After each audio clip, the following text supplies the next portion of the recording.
Bueno, habíamos quedado la última vez por ver si Dios es uno, que es el artículo tercero de la cuestión 11, que trata sobre la unidad de Dios. Y en el artículo 1 habíamos visto si lo uno añade o agrega algo sobre el ente. Y en el artículo 2 si lo uno y lo múltiple se oponen. Y ahora entonces entra a demostrar si Dios es uno. Y en la demostración se basa fundamentalmente en la noción de la simplicidad y también en la noción de perfección infinita y en tercer lugar de la unidad del mundo. O sea, por tres caminos va a considerar y demostrar que Dios es uno. Entonces la simplicidad es evidente que Dios es simple, ¿no? Lo que es simple pues no se divide.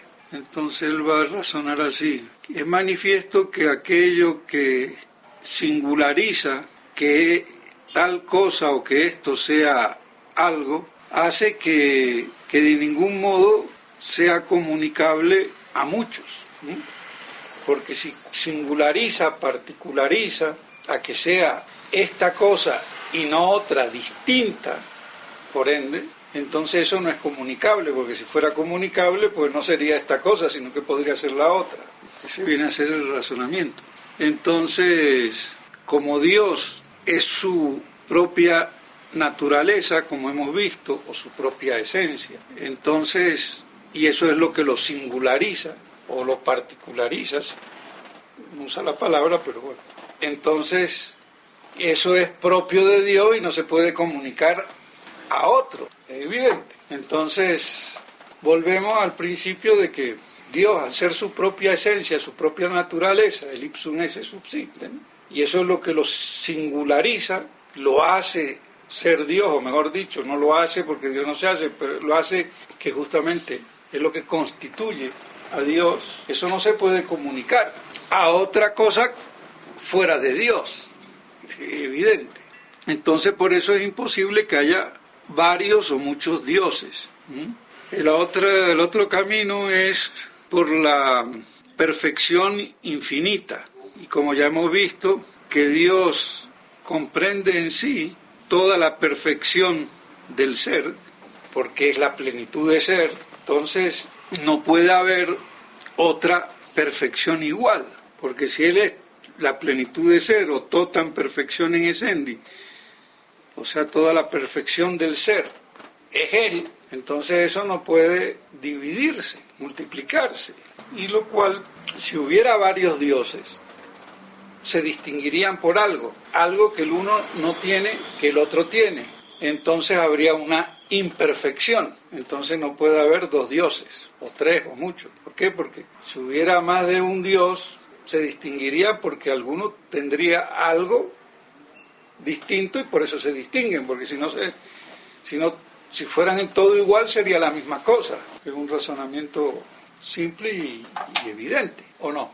Si alguien piensa que hay dos dioses o tres o más de un solo Dios, entonces ¿por qué hay dos o tres?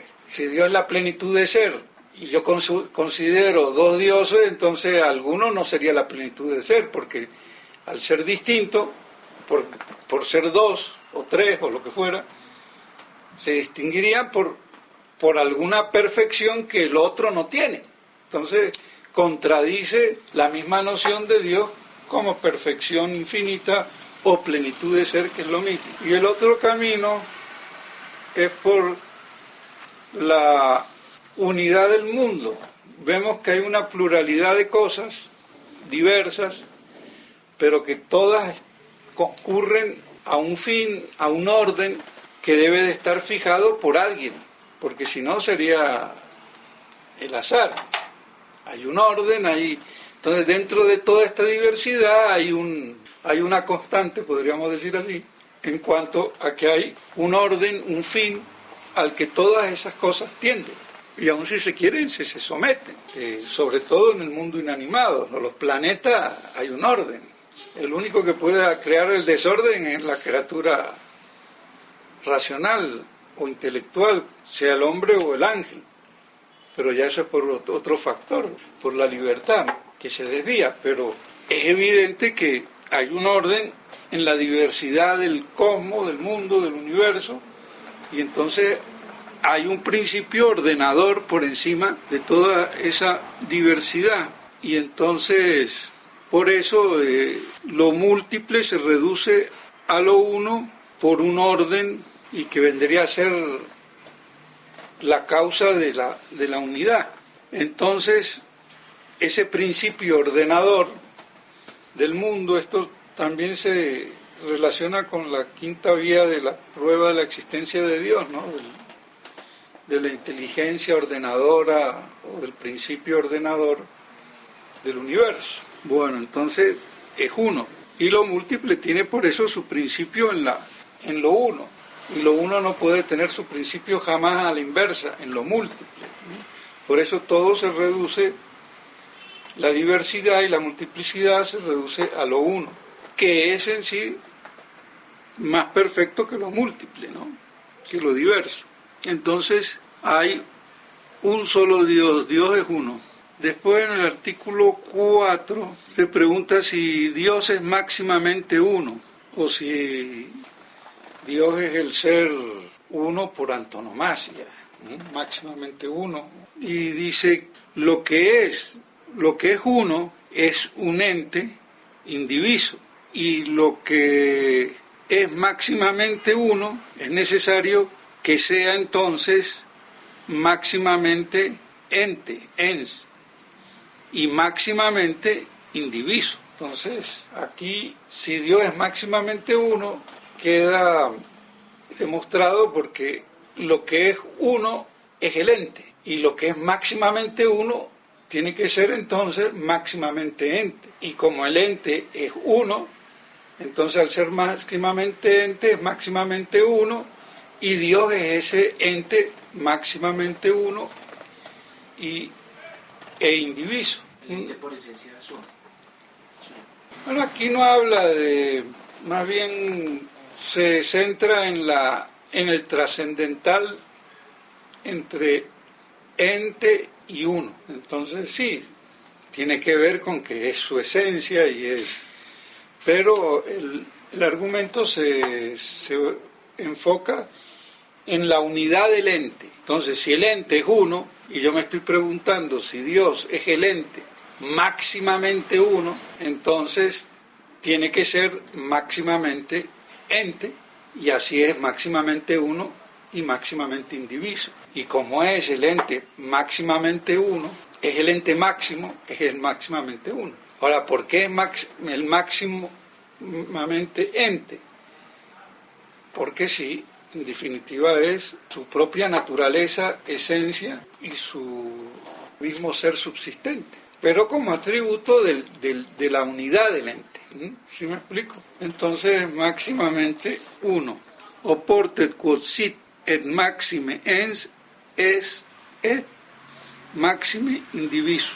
Y aquí explica que es el máximo ente en cuanto que no tiene algo que lo determina por alguna naturaleza que le adviene, sino que es su mismo ese subsiste y es indeterminado de todos los modos o maneras posibles. Entonces, lo que hace que sea el máximo ente es en definitiva el que no esté determinado por alguna naturaleza, esencia o forma. Viene a lo que usted decía, sí, como razonamiento de fondo. Ahora hay que explicar cómo eso que es indeterminado, o sea, no está determinado. Claro, Dios es lo más indeterminado que hay. No está determinado por una forma, esencia o naturaleza a hacer esto y no aquello. Y por eso en la concepción cabalística y gnóstica, Dios identifica, en base a este argumento mal aplicado, con la nada. Por eso es importante tenerlo claro, porque Dios es lo más indeterminado, y lo dice aquí, porque no tiene nada que lo determine o limite, porque las esencias que nosotros conocemos a través de los sentidos, que son las esencias de las cosas sensibles y corporales, después yo, a través de ella, me elevo a las esencias que no son corporales, sensibles, como la del ángel, entonces, y la misma esencia de Dios. Pero es importante tener la noción clara, porque un error en el principio, de aquí podemos decir que parte la cábala corrompida, de la tradición primordial, primitiva, que tanto invocan los gnósticos, Guénon, Ébola y el mismo Borella, que lo supera, y para mí es el gnóstico insuperable porque llega a ser trinitario, cosa que no lo llegó a ser nunca Guénon, y que hasta entonces era considerado el máximo gnóstico, ¿no? Aunque Hegel, metafísicamente hablando, quizás le supera desde un punto de vista teórico, y el mismo Eckhart, en el que se basa, que es el que le da fundamento metafísico a la cábala corrompida, o sea, la cábala, porque hoy por hoy hablar de cábala se sobreentiende que es la cábala mala, aunque al principio estaba la cábala buena, que fue la revelación hecha a Adán y que degeneró con el pecado de Adán y después se complicó más con Caín y toda la descendencia. Pero entonces, lo que hay que entender aquí bien, porque un gnóstico lee esto y dice, pero bueno, Santo Tomás lo está diciendo ahí, Dios es el máximo ente porque no está determinado por nada, por ninguna naturaleza. Pero entonces, ¿dónde está el error de los gnósticos y de la cábala, que es la gnosis judía? Que no tienen la concepción de la plenitud de ser, y por eso para ellos el Ensof es el vacío primigenio que se identifica con la nada, porque la nada no está determinado por nada, porque no es nada, y no se trata de esa indeterminación, que está incluso copiada o traída de la determinación que nosotros vemos de las esencias de las cosas que conocemos, que está determinado a ser perro, caballo, árbol. Un caballo no es un perro y un perro no es un árbol. Entonces, me especifica la esencia de tal cosa o de la otra. Entonces, en ese sentido, me determina. Entonces, y en Dios no hay esa determinación, porque Dios no es nada de la esencia que conocemos. Entonces, no está determinado a hacer esto o aquello. ¿Pero por qué? Porque es plenitud de ser, pura, acto puro. Y esa plenitud es su esencia. No como en todo lo que no es Dios, que ya la esencia es algo determinado, porque se cae ontológicamente. Es la dirección de la que tanto habla el padre Fabro, que hay una caída ontológica entre el ser supremo, perfectio separata, acto puro, y todo otro que no es acto puro, que no es plenitud de ser, y que está concretizado a ser un ángel, un hombre, un perro, un gato o un piojo. Entonces, por eso, la perversión gnóstica, que es diabólica, y es una perversión metafísica, está desde el principio. Y por eso el padre de Castela, Benviel, decía, o gnóstico, cabalista o católico. Hay dos pensamientos, no hay más. Todo lo demás se reduce, y por ende se reduce fuera de la verdad que está en la Iglesia católica, que es la que tiene la tradición primordial, porque la tiene a través del Antiguo Testamento. Claro que en la tradición primordial también había verdades que no están en el Antiguo Testamento de orden natural, como el saber, la estrella polar, la estrella del sur, la precisión de los equinoccios, dónde queda el norte, dónde queda el sur, toda esa cosmología, todo el saber de la ciencia, que esta planta sirve para curar tal antídoto, o lo que fuera.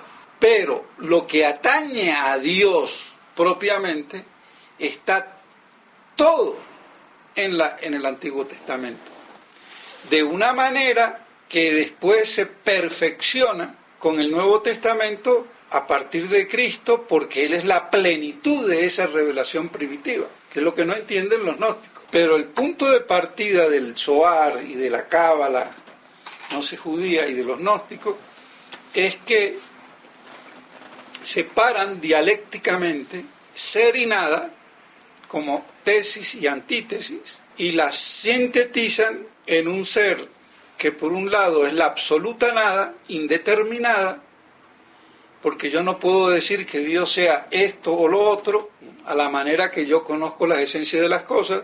Nada de lo conozco es Dios, y entonces tengo la nada absoluta, indeterminada, y encima me baso aquí en lo que dice Santo Tomás, no está determinado por ninguna naturaleza.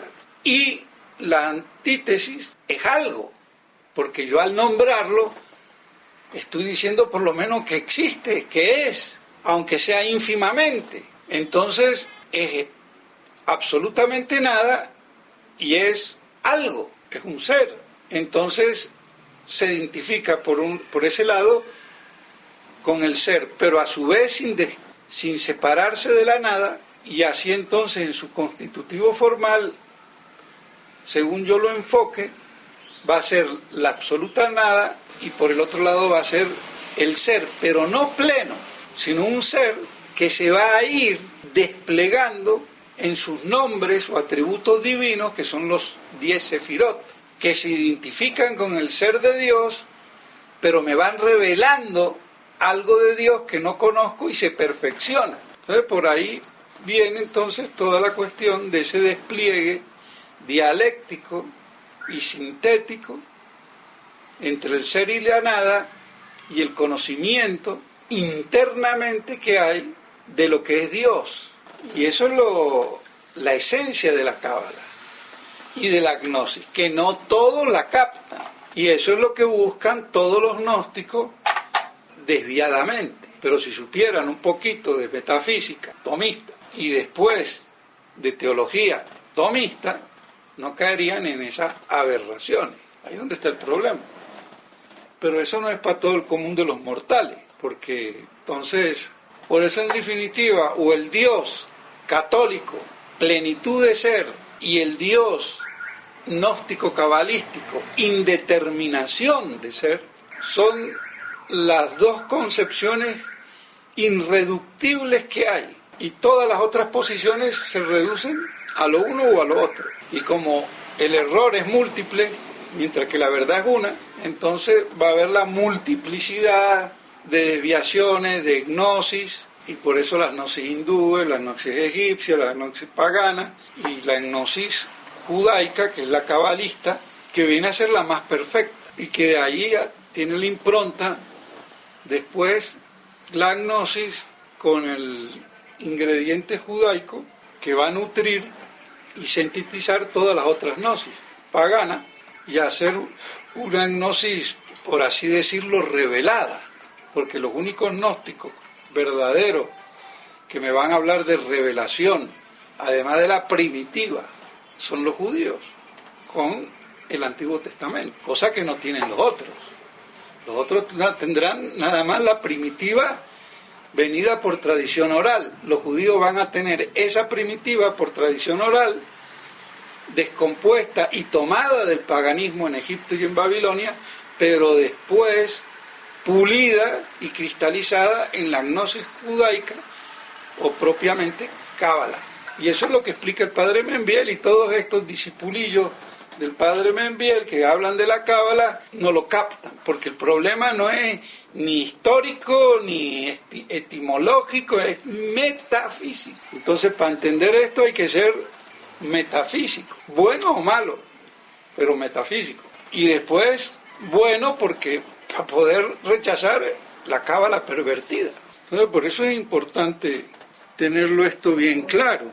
Dice así Santo Tomás: est enim maxime ens, es luego maximamente ens, in quantum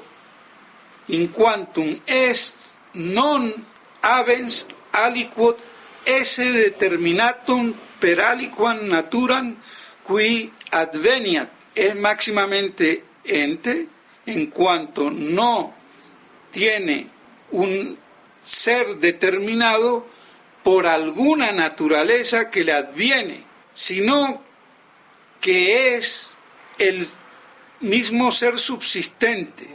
Sed es ipsum esse subsistem, omnibus modis indeterminatum, de todos modos indeterminado, porque no está determinado por ninguna naturaleza que le adviene, es decir, que le hace ser tal cosa y no otra. Pero entonces, esa indeterminación viene porque no hay una naturaleza o esencia que lo determine, porque es su propio ser subsistente, y ese propio ser subsistente es su esencia. Entonces no es esta esencia por la forma específica que me hace ser gato, perro, ángel, hombre, sino que es su mismo ese que especifica a Dios y es su esencia. Y eso mismo es su perfección y eso mismo es su esencia. Y por eso es la plenitud de ser y no la indeterminación de ser. No sé si queda claro. Sí. No es difícil, es que tampoco es que sea complicado, pero sí exige un esfuerzo metafísico, propiamente metafísico. Dos conceptos totalmente distintos: plenitud de ser y plenitud de indeterminación de ser, que sería la definición cabalista. Y continúa: es autem maxime indivisum, es entonces, o así, máximamente indiviso, in quantum neque dividitur atque neque potencia, en cuanto no es dividido ni en acto ni en potencia, secundum quencunque modum divisione, según cualquiera modo de división, cum sit omnibus modis simplex, porque es de todos modos simple, como hemos visto y manifestado. Entonces, unde manifestum est quod Deus es maxime unus. Entonces es manifiesto que Dios es máximamente uno. Es muy denso y muy concreto y muy profundo, y después vea toda la trascendencia que tiene. Entonces no hay ninguna división, ni en acto ni en potencia, porque es su propio ser subsistente, indiviso. Esa es su esencia, y eso es máximamente simple, acto puro. Esa noción de acto puro que bueno, es lo que se le apunta a Aristóteles, ¿no?, de haber dilucidado el concepto de acto y de acto puro. Después el otro concepto que hay que tributárselo a Platón, que es el de la participación. Del lado del acto puro estamos con Aristóteles y del lado de la participación estamos con Platón. Por eso Santo Tomás es una síntesis de Platón y Aristóteles, y no es simplemente aristotélico tomista, porque entonces habría que decir platónico aristotélico tomista, o simplemente tomista a secas, pero no aristotélico tomista como si no tuviera nada, ningún aporte. Esa es la palabra que no me...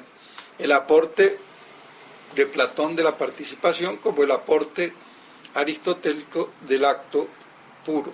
Entonces queda así probado que Dios es el ser uno por anto tomasi, o sea, máximamente uno, indivisible.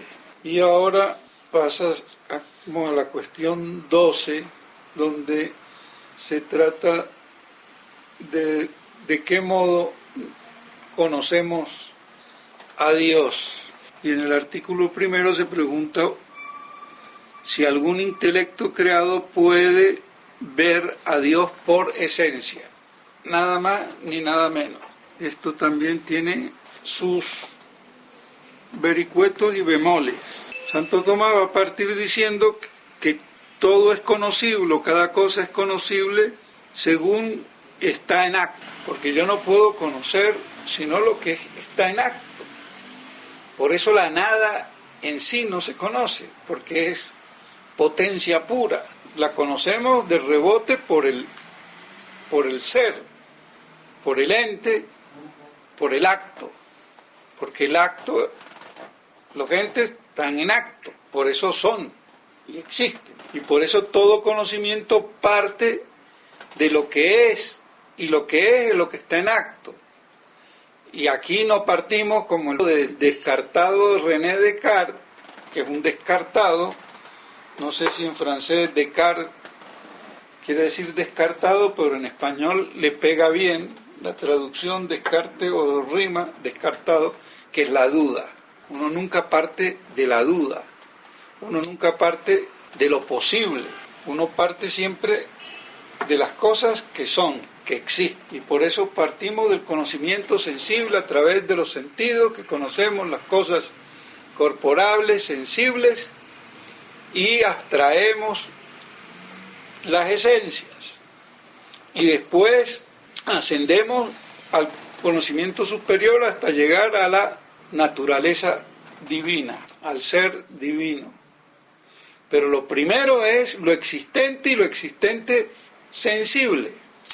Por eso todo conocimiento comienza por los sentidos, como la ventana, todo entra por los sentidos, y entre ellos la vista, que es el más perfecto, pero también el tacto, el oído, todo, bueno, los 5 sentidos. Pero trasciende a los sentidos porque conocemos cosas que tienen una esencia, que tienen una forma, que tienen una naturaleza. Y eso ya no es material ni sensible. Los sensibles son los accidentes. Pero los accidentes me hacen conocer la sustancia, que es insensible, inmaterial. Y aún la esencia de las cosas materiales es inmaterial. La esencia de perro material no es material. Entonces es conocido lo que está en acto. Si esto lo entiende cualquiera, no vamos a definir, como hace el del Gret en su manual de filosofía, que sirve de texto casi para todo el mundo, que el ente es lo que es o lo que puede ser.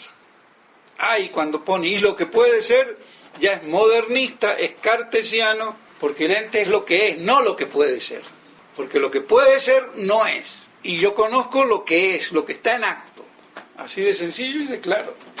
Eso es básico para la epistemología llamada modernamente o teoría del conocimiento. Entonces el conocimiento verdadero parte del acto, de lo que está en acto. Y nuestro conocimiento humano de lo que está en acto, conocido por los sentidos, porque conocemos las cosas corporales sensibles. Es lo primero que conocemos. Yo veo la casa, el perro, el árbol, el cielo, la luna, el sol. Y entonces, como Dios es el acto puro, sin ninguna mezcla de potencia, entonces en sí es máximamente conocible.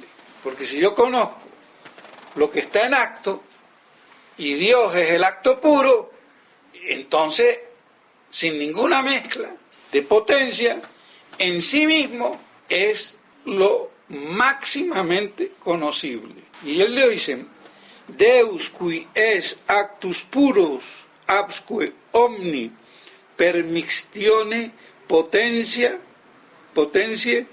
quantum in se est maxime conocibiles est. Entonces Dios, al ser el acto puro, es lo máximamente conocible en sí mismo, no necesariamente quad nos, para nosotros, porque ahí es donde viene el bemol.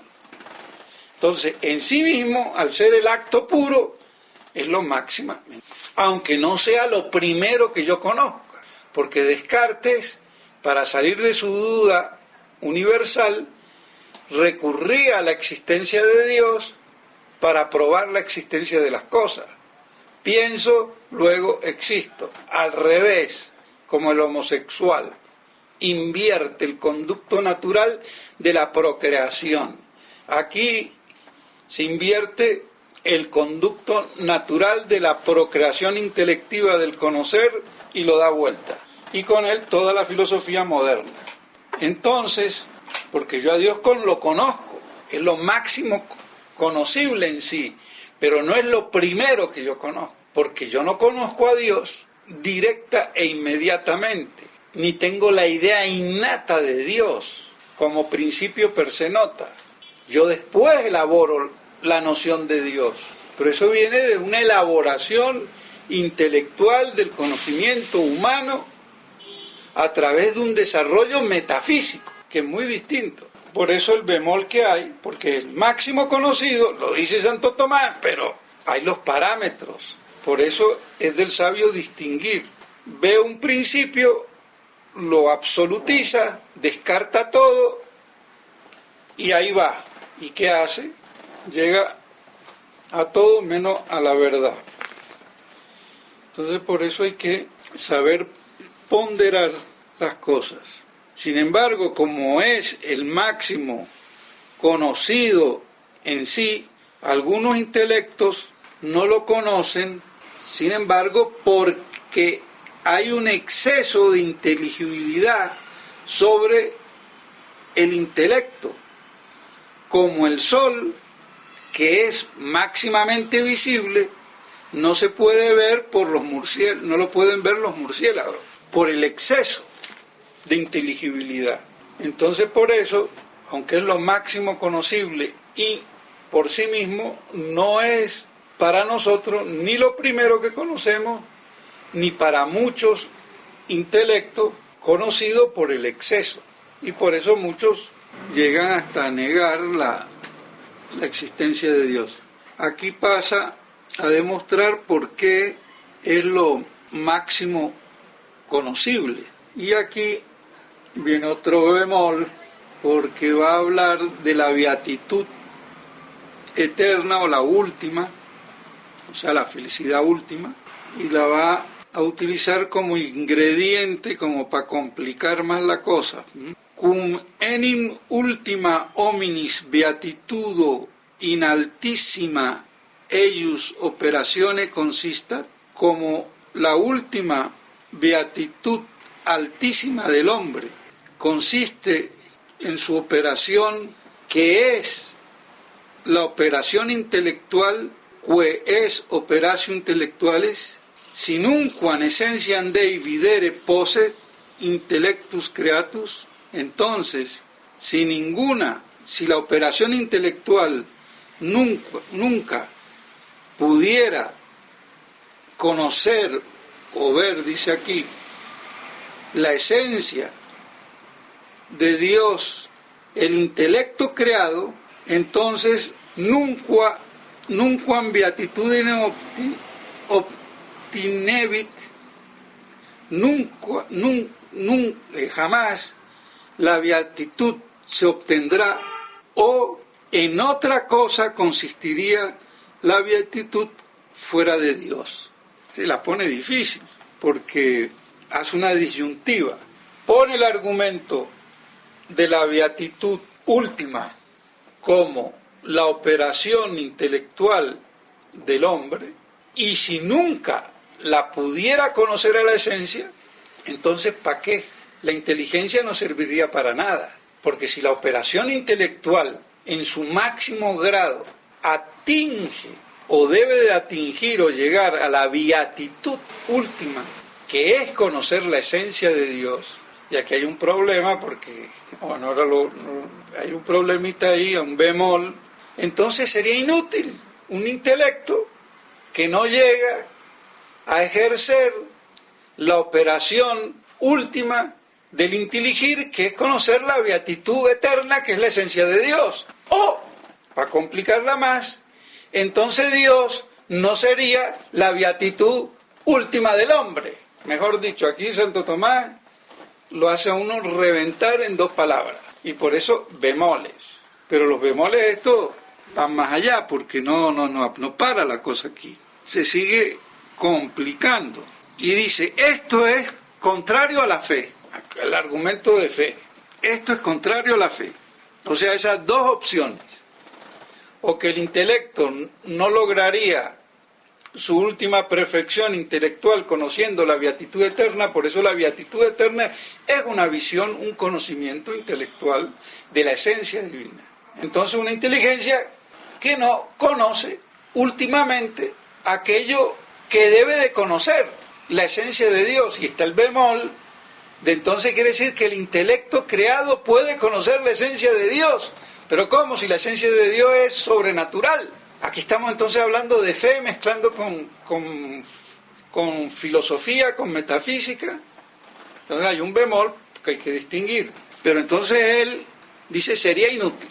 O entonces Dios no es la beatitud eterna. No es lo que la perfección última del conocimiento del intelecto humano no sería Dios, es otra cosa, si un gato, un perro y nos volvemos budistas. Entonces, por esto entonces él va a decir que sí conoce la esencia. Y el otro bemolcito, o la otra vía para demostrar que sí conoce la esencia, es nada más ni nada menos que invoca el deseo natural de conocer a Dios, luego el deseo natural de conocer la esencia de Dios. Otro problema también porque, de nuevo, mezclando aparentemente un deseo natural con algo sobrenatural, porque en esto, por ejemplo, el personalismo mariteniano y todo el personalismo moderno que de ahí deriva, va a tener aquí también un respaldo malentendido.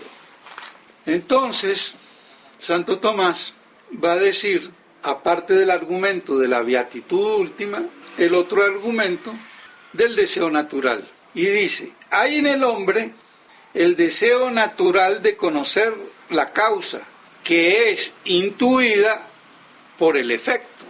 Y esto es lo que produce la admiración en el hombre. Por eso es que se dice que el principio del filosofar es la admiración, ¿no? De querer, de admirarse al querer conocer la causa de los efectos que vemos. Y los efectos que vemos, que son los entes que están en acto. Y yo quiero conocer la causa de eso. Veo el reloj, yo quiero conocer quién es el que lo hizo, el relojero. Entonces, el deseo natural de conocer la causa.